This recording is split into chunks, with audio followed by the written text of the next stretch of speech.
O Tô no Meu Direito já começou e para discutir o tema de hoje eu converso com o advogado Lucas Rios, especialista em Direito Digital. Doutor Lucas, seja muito bem-vindo ao nosso programa, é um prazer recebê-lo aqui. Prazer é meu, Rafael, eu agradeço a TV Feira pelo convite. Para a gente começar a discutir nosso tema, doutor, o que são as bets?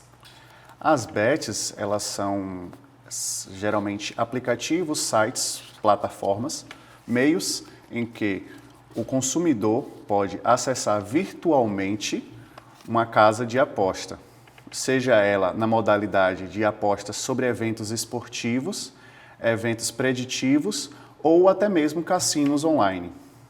Aqui no Brasil, doutor, as bets são legais? Sim, são legais. Porém, existe um rol de bets que são legais e outros que não são. Então, para a bet estar legalizada, ela precisa ter uma autorização de uma entidade. Aqui no Brasil, é feita pelo Ministério da Fazenda, a Secretaria de Prêmios e Apostas. Existem outras licenças de alguns estados, mas provavelmente toda bet que está legalizada, ela terá, ao final, um selo de legalização e você pode conferir esses selos nos sites das respectivas entidades que autorizaram. Caso a bet não tenha essa autorização, então provavelmente ela é ilegal. Existem muitas polêmicas, que a gente acompanhou recentemente, envolvendo artistas, personalidades públicas, justamente por conta de bets, aquelas que não são legalizadas. Essa modificação, essa regularização, ela veio a partir disso, doutor? Não, a regularização ela é um movimento mundial. Países que antes não existiam essa regularização passaram a regular. Então, é um movimento que agrega tanto os blocos econômicos da Europa como da Ásia, principalmente da Europa. A Europa, como um bloco econômico hegemônico, ela regula e os países apenas adotam. Então, hoje existe a maior força desse tema está na Europa, porque o principal país do meio de apostas esportivas é a Inglaterra, que é um país, apesar de não pertencer ao bloco, pertenceu por muitos anos. Então, isso motivou por ser uma realidade europeia. E o Brasil tem uma tendência a se adequar às leis europeias. A lei também chamada de LGPD é um marco europeu e o Brasil exporta para cá e traz para regularizar algo que vem sendo tendência mundial. Como era antes, doutor, da lei que regulamenta as bets? Antes era uma zona cinzenta, porque tínhamos a contravenção penal do jogo, Antes existiam os jogos de azar, mas apostar fora das loterias federais era uma contravenção penal. Contudo, essa lei versava sobre a prática analógica, ou seja, você pegar o bilhetinho, jogar ali em uma rifa. Não existia a caracterização de um jogo online. Então, a lei não falava sobre a prática de apostar online. Não havendo essa, digamos assim, tipificação, foi necessário, então, criar uma lei para enquadrar a modalidade online dentro da realidade mundial e, no caso, brasileira. Explica mais uma vez para a gente, doutor, e o que é que muda a partir de agora com essa lei? Com essa lei, o consumidor e também as pessoas que estão envolvidas em eventos esportivos e dentro dessas empresas estão regularizadas.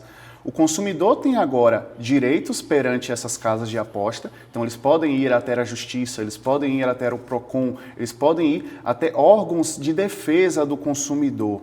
Já as empresas, elas possuem tributação e também possuem regras para participar desse mercado. Além disso, existe também uma segurança em saber que existem casos de apostas legais e ilegais. Então, caso você aposte dentro da legal, você está ali dentro da possibilidade de reaver valores. Antes, não havia, você precisava entrar com um processo judicial fora do país. Agora, essas empresas são obrigadas a terem sedes aqui, possibilitando, portanto, o ingresso na justiça daqui do Brasil. Como saber, doutor Lucas, se uma bet é legalizada?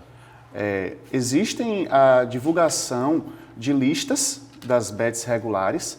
Para além disso, você pode descer, rolar a barra da bet, caso seja o site, e verificar se existe ali o selo que autentica a bet como uma bet regular. Mas além disso, pois existem muitas falsificações de sites, imitações, para você realmente regularizar que você está ali em uma bet comum, né, que está ali regular, você precisa certificar, provavelmente na lista da Secretaria de Prêmios e Apostas. Com certeza, lá estará todas as bets que possuem a validade. Para quem aposta, Dr. Lucas, existe proteção? Com certeza, a lei é justamente para proteger o apostador, mas o apostador que aposta nas plataformas regulares.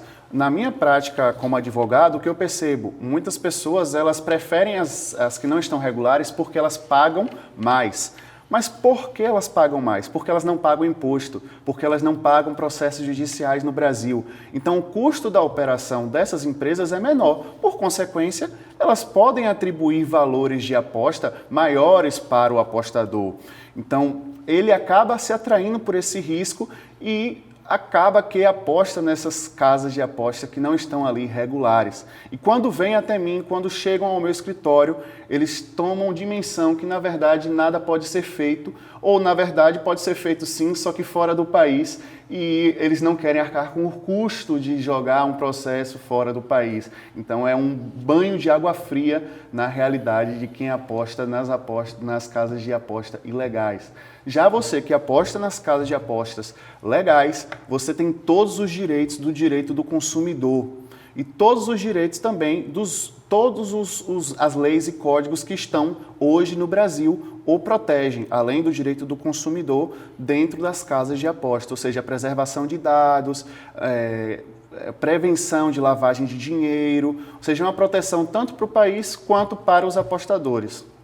Doutor Lucas, o apostador pode recorrer à justiça em caso de problema mesmo a bet sendo legalizada? Com certeza, é justamente esse o intuito, é possibilitar o ingresso na justiça. Ele, como dito anteriormente, ele vai ter todas as hipóteses de leis que estão aqui presentes o protegendo. Então, ele pode alegar todos os problemas que estão na lei, principalmente o do Código do Consumidor. Venda casada, propaganda enganosa, defeito no serviço, vício no serviço, vamos dizer, vantagens excessivas, cobranças ilegais. Então, todo esse rol de problemas que acontecem em todos os mercados, sejam eles analógicos ou digitais, você vai poder, sim, alegar em sede de justiça contra as casas de aposta. Doutor, quais são as reclamações mais comuns, né, que chegam até o seu escritório, que o senhor percebe até nas redes sociais com relação às bets? Olha, o principal problema atual é sobre o estímulo ao jogo descontrolado. Então, as bets, isso está na lei, elas têm o dever de controlar, de monitorar, de impedir o uso desenfreado das casas de aposta. Então, ela deve monitorar o comportamento do apostador.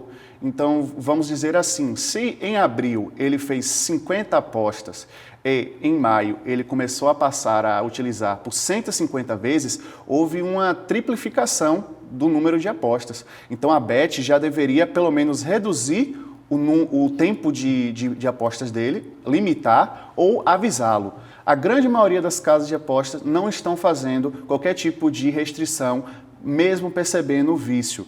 Aliado a isso, o consumidor ele precisa ter um histórico de ludopatia ou qualquer CID relacionado, ansiedade generalizada, depressão, que são geralmente sintomas que estão relacionados à ludopatia.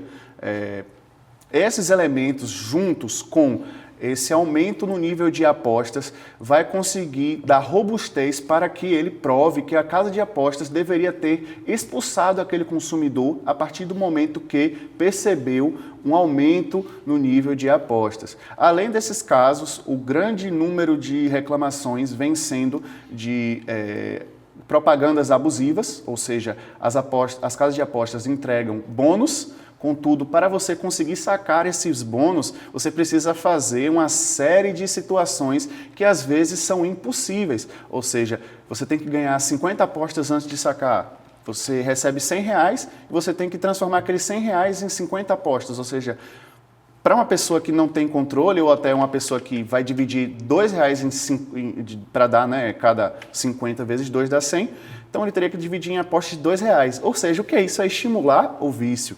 Então, os principais problemas geralmente vêm sendo o encerramento de contas. Aí também tem outro lado. Existem pessoas que ganham dinheiro com as casas de aposta. E as casas de aposta de forma vil encerram a conta dessas pessoas porque justamente o que? Eles estão ganhando dinheiro. Então eles alegam o que eles deveriam alegar com quem deveria estar sendo protegido para quem está ganhando com a casa de aposta. Então eles alegam que aquela pessoa aumentou muito o volume de apostas e encerram a conta da pessoa, inclusive às vezes retendo o valor que havia ali sido fruto dos ganhos dele. Então ele precisa ingressar na justiça para reaver os valores e até pleitear uma indenização por esse encerramento indevido. Com relação a esse assunto ainda, doutor, a questão do bloqueio das contas, isso é permitido mesmo? Como é que Sim, agir? sim. O bloqueio ele é permitido, mas precisa ser fundamentado e avisado previamente. Então, a primeira casa de aposta precisa enviar um aviso com um período de dias razoável, 7, 10, 5 dias. E dentro desse período razoável, o consumidor deverá ter a hipótese de contestar aquela decisão. Dentro da própria casa de aposta, ele tem o direito de ser ouvido.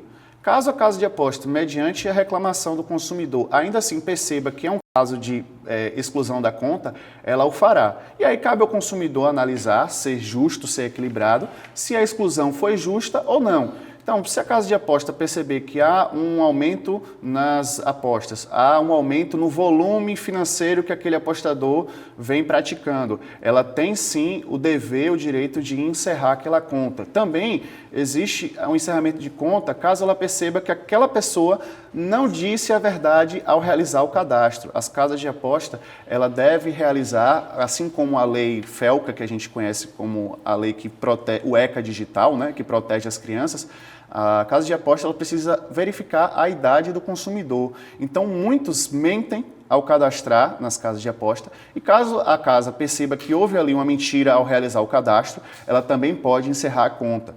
Da mesma forma, caso ela perceba que aquela conta está sendo utilizada para lavagem de dinheiro, o que ocorre muitas vezes hoje em dia. Não sei se é ordineiro para vocês que estão assistindo, mas eu vejo muito nas minhas redes sociais pessoas divulgando, eu quero sua conta bancária ou eu quero sua conta da casa de aposta e eu te dou R$100 em troca. Isso, na verdade, ele está utilizando a sua conta como receptador de dinheiro ilícito.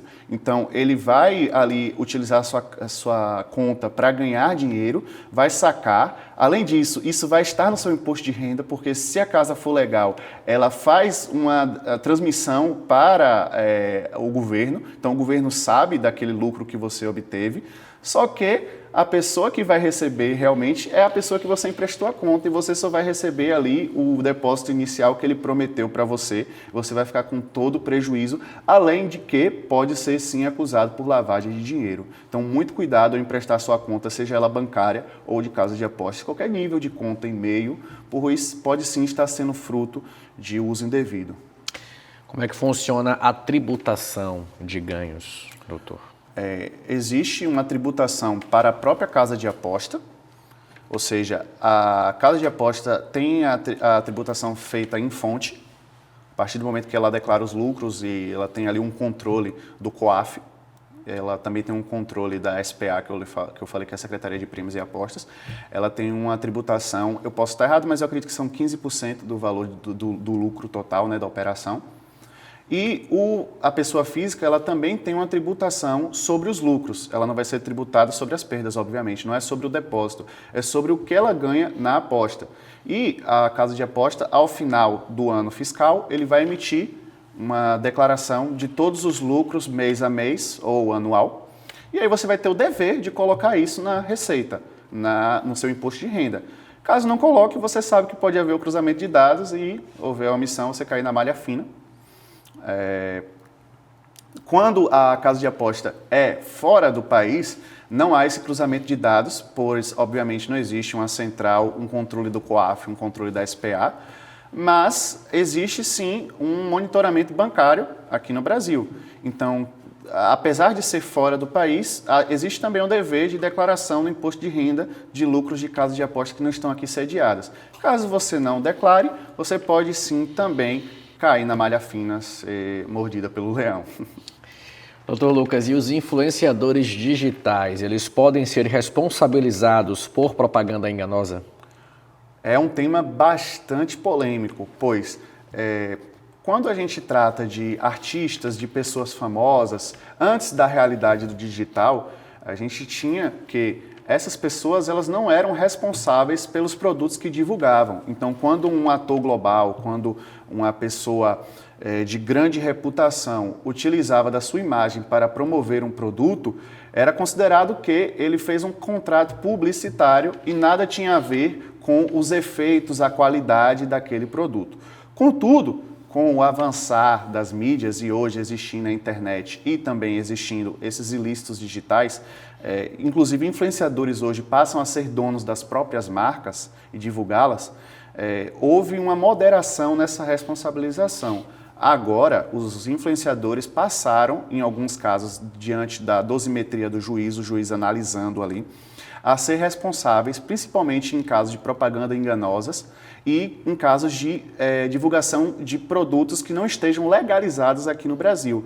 Então, se o influenciador divulga uma casa de aposta que não está regular no Brasil, ele pode ser, sim, autuado pelo crime de propaganda enganosa, tanto pela entidade que administra a publicidade aqui no Brasil, que é o CONAR, quanto criminalmente, como recentemente houve notícias de operações da polícia que prenderam influenciadores que haviam divulgado o Fortune Tiger, que é o famoso tigrinho. Então, sim, hoje os influenciadores estão sob olhar da justiça para uma moderação da responsabilidade deles. A gente vai fazer um rápido intervalo, doutor Lucas. Daqui a pouco continuaremos falando, né, sobre a regulamentação das bets, inclusive sobre essa questão do tigrinho. Então sai daí que a gente volta já já.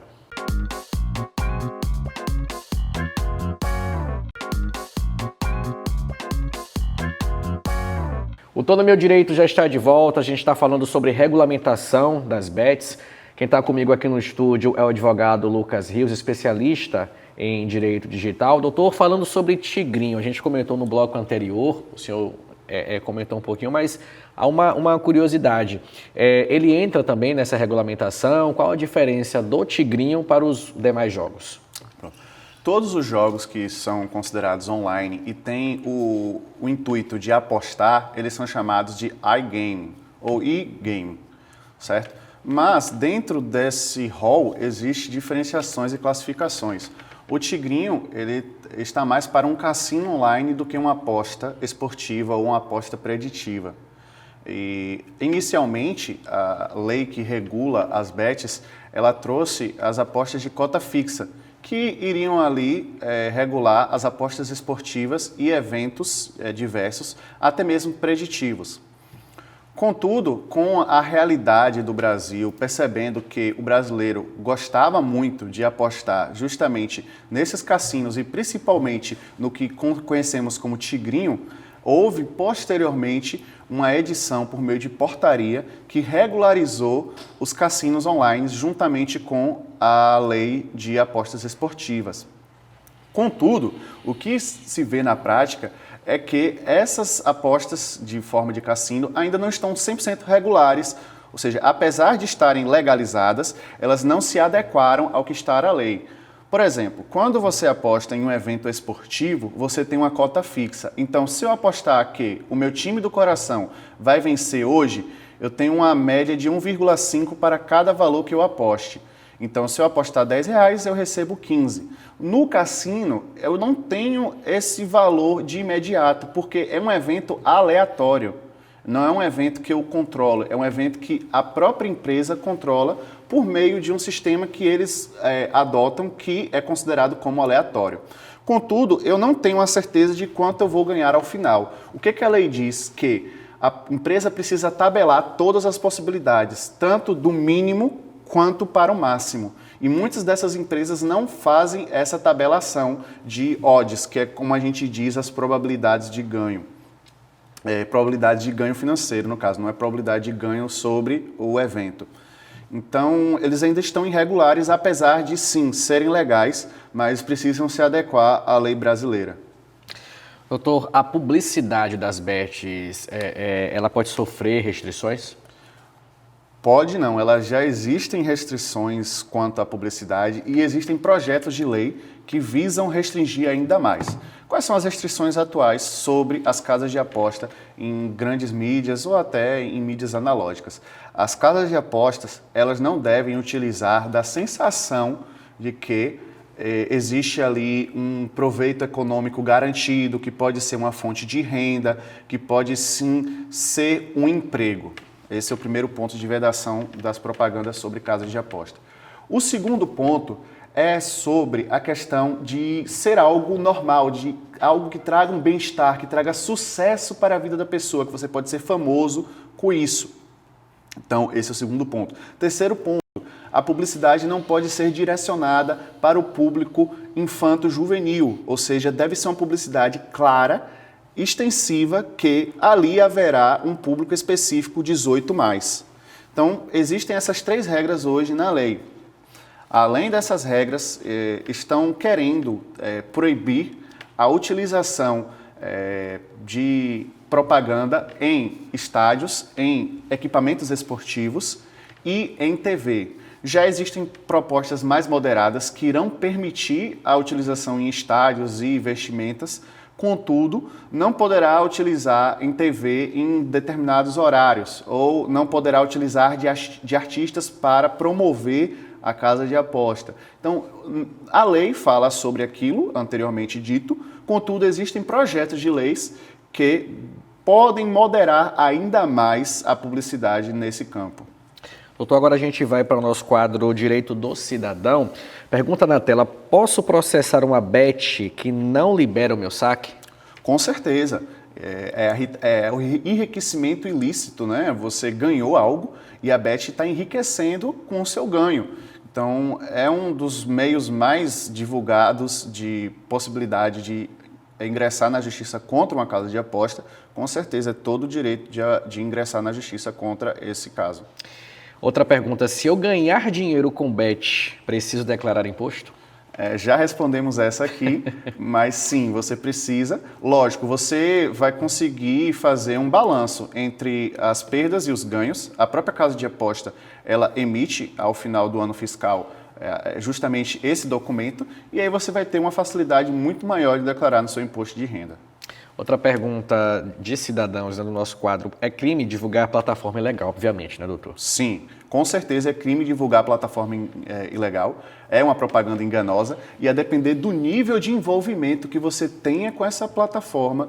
Uma coisa que não foi dita anteriormente é que no campo da realidade os influenciadores estão fazendo diversos contratos com essas casas de apostas ilegais.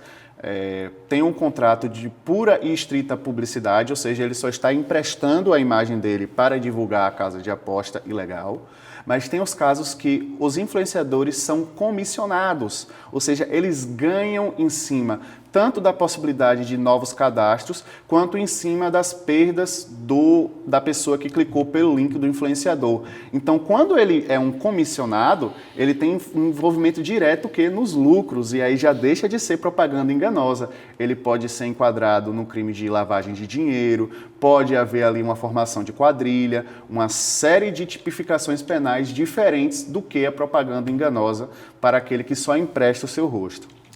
Uma última dúvida do nosso quadro, doutor: como denunciar uma bet irregular? Como dito anteriormente, existem 2 órgãos que principalmente fiscalizam esse setor.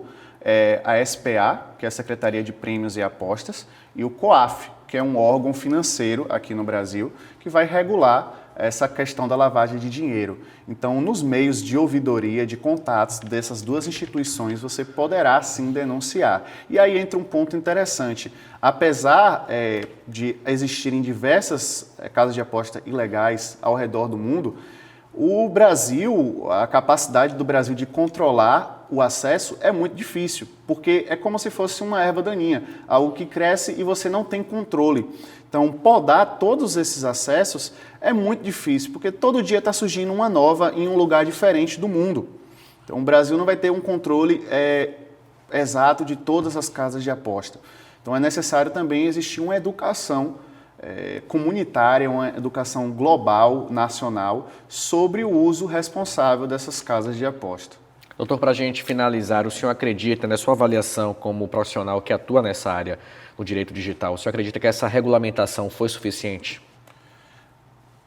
Olha, eu acho que é algo muito cedo ainda para trazer resultados concretos.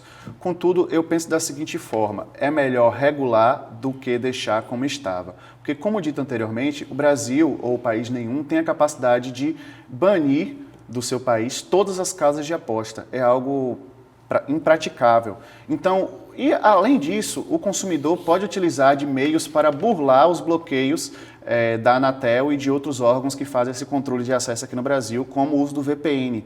Então, de certa forma, o consumidor vai usar.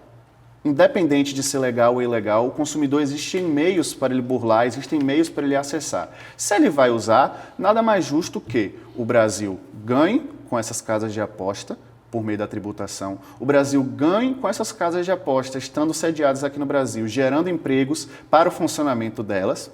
O Brasil ganhe com a possibilidade dos consumidores irem contra essas casas de aposta aqui mesmo no Brasil, não precisarem ir para fora para processar essas casas de aposta. O Brasil ganha com a fiscalização e auditoria, pois existem esses órgãos que foram criados para fiscalizar essas casas de aposta. Então, a perda, eu acredito que hoje está muito relacionada ao vício. E o vício, ele acho que pode ser um pouco mais dosado com a questão da publicidade. Eu acho que o grande erro, a minha grande crítica à regulamentação é sobre a publicidade. Eu não acho válido, eu não acho legal, a gente utiliza como paralelo outros produtos, né, o cigarro, que foi totalmente banido das grandes mídias, a gente utiliza o álcool, que tem uma série de restrições, antes era muito mais abrangente, hoje está muito mais restrito. Então, acredito que hoje a publicidade das casas de aposta está muito ampla. Existe uma necessidade de restringir ou até vedar nos grandes meios de comunicação, ou caso permita, que não utilize de pessoas públicas para promovê-las. Pois isso dá sim, apesar da lei estar lá escrito que não pode utilizar uma pessoa para parecer que há um sucesso por trás da utilização da casa de aposta, há uma renda por trás, quando você empresta a imagem de um grande jogador de futebol, um grande artista, um grande cantor, a pessoa claramente vai fazer um paralelo de credibilidade, de sucesso, de dinheiro com a casa de aposta. Então, eu acho que a grande falha hoje, atualmente, está na publicidade, não está na regulação como um todo. Dr. Lucas Rios, muito obrigado pelos esclarecimentos, por ter aceitado o nosso convite e até uma próxima oportunidade. Eu que agradeço.